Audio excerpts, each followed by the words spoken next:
परम आदरणीय जमी पर बैठे जमींदारों, चेयर पर बैठे चेयरमैन साहबों, भ्रष्टाचार की तरह खड़े हुए नौजवानों, गद्दी पे धरे गद्दी के गद्दारों, माइक पे खड़े मक्कारों। भाई साहब थोड़ा अंतर है, मैं माइक पे खड़ा हूं, आप भी माइक पर हैं। मैं ऊंचे माइक पे हूं, मेरी ऊंचता है, आप नीचे माइक पे, सब आपकी ये नीचता है।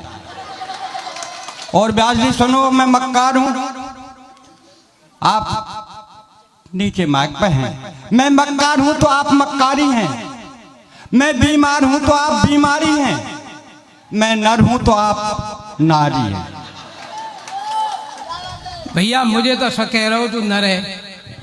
एक बार मैं तो बोलो मैं शादी करवो चाहूं, मैं तो कर ले, पर मैं या उम्र में बोले हाँ यही उम्र में करवो चाहूं, पर काऊ विधवा ते करवो चाहूं यार। मैं तू तो काऊ ते कर ले, 6 महीना में अपने आप विधवा है जाती। भाई साहब मुझे पहले भी टोका था, 26 किलो का आदमी है, किसी कभी 2 पड़ गए, उनसे कुछ नहीं कहा। मेरी सब बात कह रहा है कि विधवा खुद हो जाएगी अपने बारे में। आप देख लीजिए, इधर को इधर भी देख लीजिए, एक नजर इधर देख लीजिए, मैं सच कह रहा हूँ, सच के अलावा दूसरी बात नहीं कहूंगा। भाई साहब मैं नहीं समझता था कि रेलवे स्टेशन पर कुछ बत्तियां जल रही थी, कुछ लाल थी, कुछ हरी थी, कुछ पीली थी। मैंने कहा भाई व्यास जी ये क्या है? बोले तू नहीं जानता? मैंने कहा नहीं जानता हूँ। अरे बोले यार ये मशीन है, इससे वजन तोला जाता है। मेरे को देख के बोलती है वजन तोल, तो मैंने कहा क्या है? बोले कुछ नहीं है, इसमें पैसे डालने पड़ेंगे, 1 रुपए का सिक्का डालो और वजन मिल जाएगा। मैंने कहा ठीक है भाई साहब। इन्हें मेरे से तय किया कि भाई साहब हाँ, बोले मैं जब वजन अपना तोलूं तुझे सिक्का डाल देना और तेरा तोलेगा मैं डाल दूंगा। तो भाई साहब ने मुझको मशीन पे चढ़ा दिया था भरतपुर में, और 1 रुपए का सिक्का डाला, उसमें इतना बड़ा कार्ड आया, कार्ड में लिख रहा था 26 किलो 600 ग्राम मेरा वजन। मैंने कहा व्यास जी आप चढ़ो भाई साहब को। मैंने मशीन पर चढ़ा दिया, भाई साहब 1 रुपए का सिक्का डाला, कोई कार्ड ही नहीं आया। भाई साहब 2 रुपए का सिक्का डाला, कोई कार्ड ही नहीं आया। 5 रुपए का सिक्का डाला और इतना बड़ा कार्ड आया, उसमें कार्ड में लिखा बोल कृपया कार्ड को गौर से पढ़ें, मशीन पर एक साथ 5-5 ना चढ़े। ये भाई व्यास जी हैं यार। क्या बात है। एक बार हमारे यहाँ क्या हुआ था, रामलीला चल रही थी, रामलीला में जो हनुमान का पाठ करता था पुजारी महाराज में, उसमें गुस्से में लड़ाई हो गई। वो हनुमान का जो बाप करने वाला था वो उसको छोड़ करके और वहां से चल दिया। शाम को पुजारी जी बड़े परेशान, क्या आज रामलीला में हनुमान का पाठ कौन करेगा? कम वक्त की बात थी, हम भुसावट से आ रहे थे दोनों जने, वो सिर्फ बस के इंतजार में थे। पुजारी ने कहा इनके वेशभूषा को देख करके, बोले भाई आप कौन हो? बोले हम तो कभी है। बोले भाई साहब एक बात बताओ आप जाति से कौन है? बोले ब्राह्मण। बोले एक बात बताओ, हमारा हनुमान आज गुस्से में नाराज होकर के चला गया, तुम हनुमान का पाठ कर सकते हो? ये बोले भाई साहब कहना क्या पड़ेगा?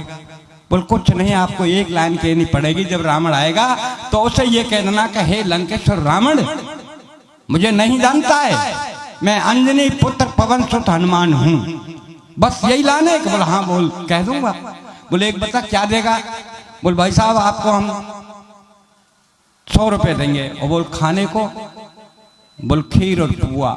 ये मेरे से बोले डीगिया जी यार 100 रुपए ले चले, खीर पुआ दे चलेंगे। मैं चल भाई। तो ठीक रात के 9 बजे रामलीला शुरू हुई। भाई साहब रामलीला जब हुई तो इनको हनुमान बनाया, इनके सब कपड़े उतरवा दिए गए, इनके जो बदन था उसमें सब वो लगा दी मुल्तानी माटी, हनुमान का औजार था इनको गा दिया, इनके एक लाल लंगोट लगा दिया और कह दिया कि मंच पर तुम्हें दमकना है।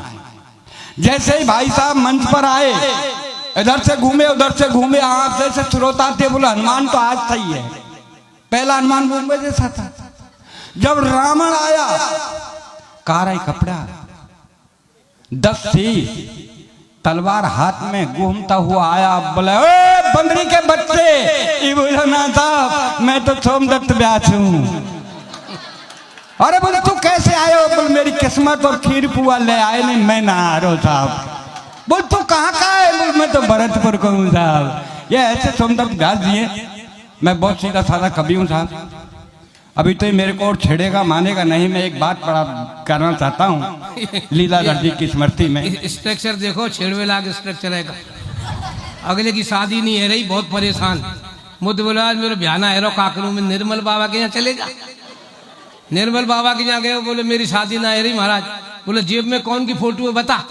तो जेब में फोटो धरी साहब जो है अटल बिहारी वाजपेयी की। अरे बेवकूफ, या अटल बिहारी वाजपेयी निकाल तो कौन की धरूं। बोले दिग्विजय सिंह की रख। दूसरे दिन लड़की वाले आने लग गए।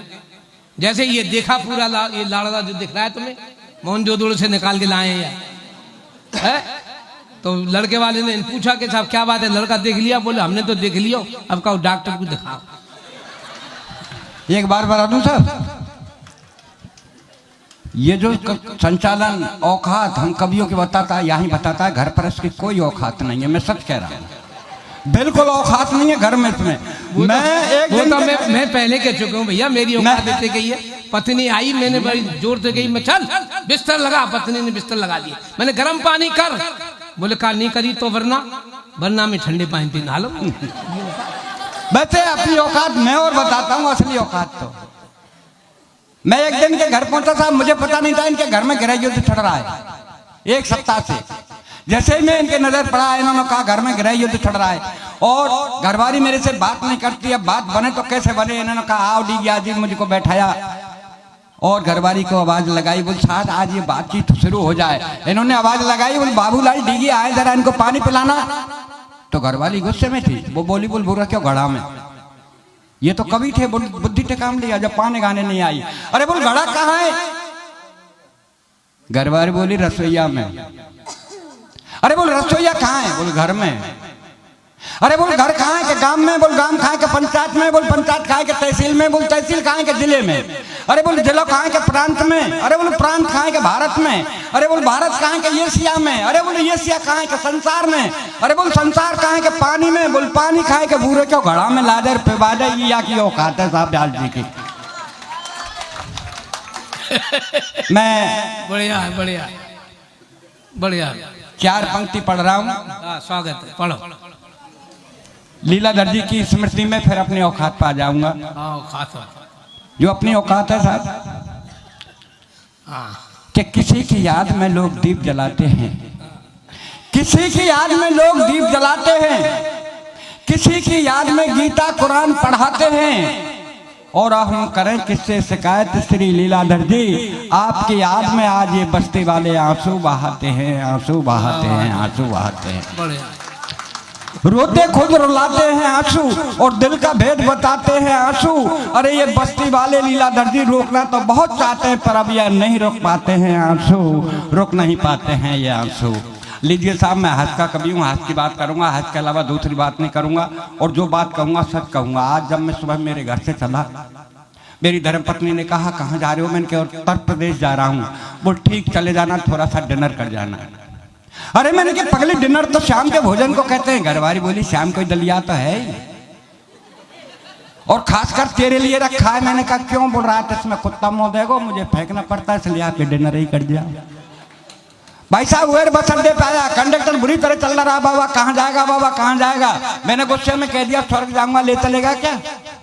ड्राइवर बोलो बाबा आज मेरे पहिया के नीचे तो आज ही स्वर्ग पहुंचा दूं। मैंने ड्राइवर से कहा मैं ड्राइवर तेरे 64 दांतों को तोड़ दूंगा। कंडक्टर बोला बुड्ढे कहाँ है इसके 64 दांत? मैंने कहा मुझे पता है, बीच में तू भी तो बोलेगा।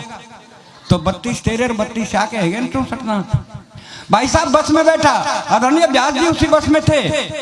मैंने कहा भाई साहब पैर से विकलांग हूं, मेरे लिए थोड़ी सी सीट दे दो। मेरे से बोले आप पीछे जा। भाई साहब पीछे गए, एक सर्जन से कहा, बोला आगे जा। भाई साहब आगे जा, पीछे जा। 15 मिनट हो गई, किसी ने बैठने को जगह नहीं दी। ड्राइवर बहुत अच्छा था, जाने कब से मेरे को देख रहा और बोला बोल बाबा क्यों होते हो परेशान, आओ मेरे बोनट खाली है, बोनट पर बैठ जाओ। भाई साहब मैं ड्राइवर के पास बोनट पर बैठ गया, बस चली। 15 मिनट बाद रुकी। कारो पैंट, कारी बुरसट, कारे चश्मा, देखने में सचमुच ऐसी लग रही थी करिश्मा। भाई साहब बस में चढ़ी। आदरणीय व्यास जी बोले मैडम कब तक खड़ी रहोगी, लो इधर बैठ जाओ। जब तक अलवेला जी थे उधर ही, अलवेला जी के मैं खड़ा हो जाऊंगा, उधर बैठ जाओ।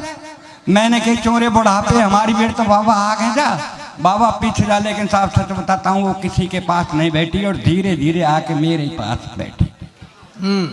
भरतपुर आया साहब, एक भिखारी आया मेरे से बोला बाबूजी बाबूजी। मैंने बोल क्या बात है? बोल 2 रुपए दे दो। मैंने क्या करेगा? बोल चाय पीऊंगा। अरे मैंने कम वक्त चाय 2 रुपए की आती है, चाय तो 5 रुपए की आती है।